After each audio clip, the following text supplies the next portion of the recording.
नमस्कार, NMF news पर आप सभी का बहुत स्वागत। मैं हूं आपके साथ अभिषेक पुंडीर। 2 दिन से एक मुद्दा आप लगातार media, social media, main stream media पर देख रहे होंगे, जिसमें रणबीर अलाहाबादिया की एक अभद्र टिप्पणी के बारे में चर्चा की जा रही है समय रैना के शो पर, जिसका नाम है इंडियाज गॉट लेटेंट, जहां किस तरीके का बहुत गंदा वाहियात कंटेंट जो परोसा जा रहा था, उसको लेकर रणबीर अलाहाबादिया ने माता पिता को लेकर जो टिप्पणी की, वो फिलहाल देश में सुर्खियों का विषय बनी हुई है। तमाम तरीके की जांच, तमाम तरीके की कार्रवाई उस टिप्पणी पर की जा रही है। वो मुंबई पुलिस हो या फिर असम पुलिस हो, एनसीपीसीआर हो या फिर देश की संस्था एनएचआरसी हो।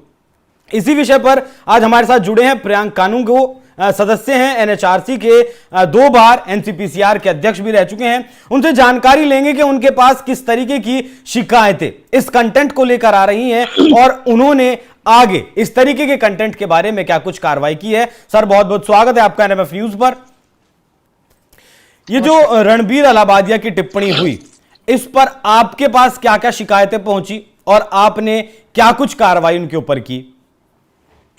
देखिए, इस प्रकार की जो टिप्पणियां या इस प्रकार का जो कंटेंट है, वो विभत्सता की श्रेणी में आता है। कोई भी व्यक्ति अपने ही माता पिता के बारे में ये कैसे सोच और कह सकता है कि संभोगरत अवस्था में उनको ज्वाइन कर लें। अपने ही माता पिता के यौन अंगों के बारे में इतनी गंदी बातें कौन कौन कर सकता है भाई? ये तो सभ्यता की निशानी नहीं है। मनुष्य और पशु का भेद जहां खत्म होता है, वह विवेक का हास ही एक कारण होता है। तो ये विवेकहीन लोग हैं, इनमें और पशुओं में कोई अंतर नहीं है। हमारे पास शिकायत आई, हमने जो है YouTube को नोटिस करके ये डायरेक्शन दिए हैं कि ये कंटेंट जो आपत्तिजनक है इसको हटाइए। हमने YouTube को ये भी कहा है कि ऐसे लोग जिन्होंने ये कंटेंट अपलोड किया है, उनकी जानकारी संबंधित पुलिस को दें, जिससे कि वो पुलिस की कार्रवाई इन पर शुरू हो सके। सर, इसमें जो आपके पास शिकायत आई है, जो हम दिखा भी रहे हैं अपने दर्शकों को, इसमें पॉक्सो एक्ट का भी जिक्र है। पॉक्सो का जो जिक्र है वो क्या मसला है सर? देखिए, हमारे पास जो शिकायत आई है, हमने प्राइमा फेसाई इसको वायलेशन माना है। हमने बोला है कि कंटेंट और जानकारी पुलिस को, संबंधित पुलिस को दे, जहां से अपलोड हुआ वही जुरिडिक्शन बनेगा ना। तो वो YouTube का काम है उनको देना, वही इन्वेस्टिगेशन करके हमको बताएंगे।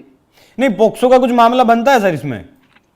देखिए, अगर किसी नाबालिग बच्चे के साथ उन्होंने इस प्रकार की हरकत की है जो यौन उत्प्रेरणा की कैटेगरी में आती है, तो निश्चित रूप से पॉक्सो का मामला बनेगा। और जो धाराएं फिलहाल एफआईआर में लगाई गई हैं, उनके हिसाब से क्या कुछ सजा हो सकती है इन लोगों को? देखिए, मेरे को नहीं पता कि अच्छा, कहाँ क्या एफआईआर हुई है। जब मेरे पास तो जो रिपोर्ट आएगी उसके बाद आपको कुछ बता पाऊंगा। ठीक है। अच्छा सर, ये बताइए, ऐसे जो कंटेंट हैं वो YouTube हो या फिर ऑनलाइन जितने भी प्लेटफॉर्म हैं, उन पर सिर्फ अब अगर इस पर विवाद नहीं होता, रणबीर अलाहाबादिया की टिप्पणी अगर वायरल नहीं होती, तो वो तो चल ही रहा था उनका। मैंने इससे पहले इंडियाज गॉट लेटेंट का जो शो है वो नहीं देखा था, लेकिन कल जब मैं उस प्लेटफॉर्म पे गया तो 45 मिलियन व्यूज है उनके वीडियोज पर, और हर वीडियो में वही गंद परोसा जा रहा है। किसी की कोई इसमें जिम्मेदारी है कि क्या परोसा जाए, क्या ना परोसा जाए?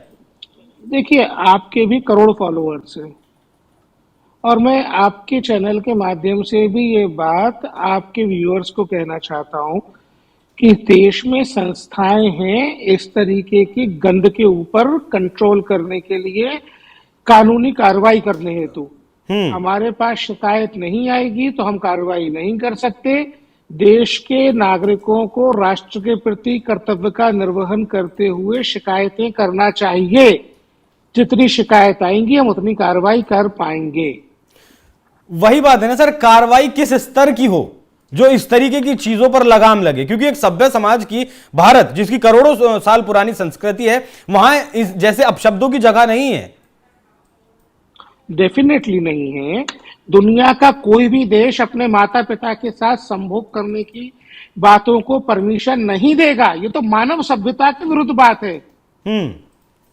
भारतीय संस्कृति तो सर्वोपरि है, यहाँ तो ये बर्दाश्त किया ही नहीं जा सकता। इसलिए जरूरी है कि इस प्रकार की घटनाओं पे पुलिस की सख्त कार्रवाई करवाई जाए। देश के लोग ऐसे लोगों का बहिष्कार करें, ऐसे चैनल, ऐसा कंटेंट का बहिष्कार होगा, लोग देखना करेंगे, तो आपसे आप ही ये सुधार की तरफ मामला आगे बढ़ेगा। सर यही या फिर जितने भी इस तरीके की दुकानें चल रही हैं सब पर लगाम लगाने की अब शायद वक्त आ गया है। बिल्कुल, डेफिनेटली जितना इतना अवैध मामला चल रहा है, जितना वल्गर मामला चल रहा है, जितना अश्लील मामला चल रहा है, जितनी विद्रूप मानसिकता के साथ लोग यहाँ काम कर रहे हैं, उन सबको बंद करने का समय आ गया है। अच्छा सर, एक नाम अपूर्वा मखीजा का भी है, खुद महिला है, एक शादीशुदा रही हैं, उनका भी नाम इसमें है। महिलाओं को लेकर जो उन्होंने टिप्पणी की, एक मां को लेकर जो टिप्पणी की, मैं नहीं जानता आप किस महिला की बात कर रहे हैं, लेकिन मैं इतना जानता हूं कि अपने माता पिता के यौन अंगों के आकार के बारे में भद्दी टिप्पणी करना पिशाचों का काम है, मनुष्यों का काम नहीं है। ठीक है सर। तो अभी तक आपके पास YouTube की तरफ से कोई जानकारी नहीं आई है, लेकिन वो कंटेंट हटा दिया गया, वो पूरा वीडियो हटा दिया गया है। ये ठीक बात है, अच्छी बात है, आई अप्रिशिएट। लेकिन आपको जानकारी इसकी नहीं दी गई अभी? अभी आएगी तब देखेंगे, तब बताएंगे। ठीक है। और क्या कुछ कार्रवाई आप करेंगे, कुछ आगे का क्या? अभी जवाब का इंतजार करेंगे, और देखिए जिस मामले में शिकायत आती जाएगी हम कार्रवाई करते जाएंगे। मतलब जो आपके पास शिकायतें आएंगी आप उन्हें आगे बढ़ाते जाएंगे, उन पर कार्रवाई करते जाएंगे, आप उसमें कोताही बिल्कुल नहीं बरतेंगे? अरे हमारा तो काम है ना, हमें काम देश की जनता देगी, हम वो काम करेंगे। चलिए एक सर छोटा सा सवाल, बच्चे अगर इस तरीके का कंटेंट देखते हैं तो फिर वो देश, भाई किसी भी देश का चरित्र निर्माण करने के लिए उसका जो युवा है, उसका जो बच्चा है, उसका चरित्र निर्माण करना जरूरी है। लेकिन अगर हमारे बच्चे इस तरह का कंटेंट देखेंगे तो देश किस तरफ जाएगा फिर? देखिए, बच्चों को पोर्नोग्राफिक कंटेंट दिखाना पॉक्सो एक्ट की धारा 11 में अपराध है, उसमें कार्रवाई होगी। उसमें कार्रवाई होगी। तो जांच का विषय है। जिस तरीके की ये बातें आप पर आई हैं, वो लेटर भी, जो पूरा लेटर है सर के पास, जो लेटर पहुंचा है और सर ने जो लेटर YouTube को लिखा है वो भी मैं आपको डिस्क्रिप्शन में दे दूंगा, आप उसे पूरी तरीके से पढ़ सकते हैं। सर बहुत बहुत शुक्रिया, बहुत बहुत धन्यवाद इस मुद्दे पर आप हमारे साथ जुड़े। तो ये थे हमारे साथ प्रियंक कानून, वो सदस्य हैं NHRC के, जिन्होंने बेबाकी से जानकारी दी कि क्या कुछ मामला प्रियंक कानून, ये माफ कीजिएगा, रणबीर अलाहाबादिया के केस में जिस तरीके की अभद्र टिप्पणी की गई उसमें चल रहा है। तो इस तरीके के कंटेंट पर रोक लगाने की जरूरत है। इस तरीके के कंटेंट को, अभद्र कंटेंट को, गंदे कंटेंट को, इस गंदी भाषा को अगर इस देश का युवा देखेगा तो आप खुद अंदाजा लगा लीजिए कि किस तरफ हमारा देश जाएगा। वेस्टर्न कल्चर को हम अपनाने की कोशिश तो कर रहे हैं कि जिस तरीके से बहुत सारी कंट्रियां सेक्स फ्री हैं या बहुत सारी कंट्रीज में इस तरीके के बैन नहीं है, वहां आप किसी भी तरीके से कहीं पर भी कुछ भी कर सकते हैं। तो वो लोग इस बात को ध्यान रखें कि देश विदेश से, कई देशों से फिलहाल जो महाकुंभ प्रयागराज के उत्तर प्रदेश में चल रहा है, वहां आस्था की डुबकी लगाने पहुंच रहे हैं और सनातन को देखकर वो सनातन के होकर, बहुत सारे लोग सनातन के होकर रह गए हैं। विदेशों से करोड़पति, लखपति और बड़े बड़े बिजनेसमैन के परिवार यहां पहुंच रहे हैं, सनातन की ताकत को वो देख रहे हैं। लेकिन दूसरी तरफ हम अपने युवा को, अपने आप को वेस्टर्न कल्चर की तरफ धकेलने का एक झूठा नाटक कर रहे हैं, जो कि शायद इस हिंदुस्तान के सभ्य समाज में बिल्कुल भी बर्दाश्त करने लायक नहीं है। बाकी पूरी चर्चा पर क्या कुछ आपकी राय कमेंट कर में जरूर बताइएगा। नमस्कार।